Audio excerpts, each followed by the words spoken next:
नमस्कार, veg varieties मध्ये आपल्या सगळ्यांचं हार्दिक स्वागत आहे.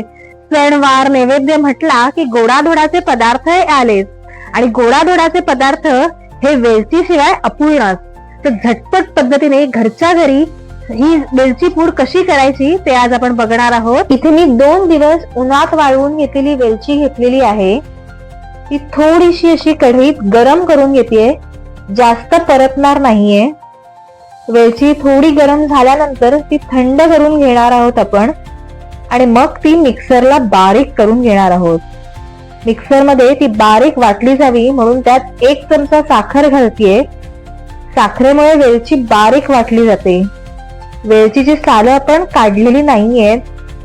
वेलचीच्या सालांना देखील चांगला स्वाद असतो. आता हे मिक्सरमध्ये वाटून झाल्यानंतर आपण गाळण्याच्या साहाय्याने ते सगळं छानपैकी गाळून घेणार आहोत, जेणेकरून जी सालं आहेत ती वर राहतील आणि वेलची पूड छानपैकी तयार होईल. ही वेलचीची सालं फेकून न देता चहाच्या पावडर मध्ये मिक्स करून ठेवल्यास चहाला देखील छान स्वाद येतो. आता आपली मस्त ही वेलची पावडर तयार झालेली आहे. तर गोडाचा पदार्थ कोणताही असो, शिरा असो, खीर असो, गुलाबजाम किंवा श्रीखंड, वेलची शिवाय तो अपूर्णच.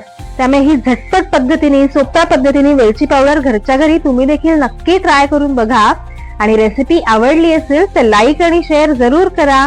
पुन्हा भेटूया अशाच एका नवीन रेसिपी सोबत. धन्यवाद.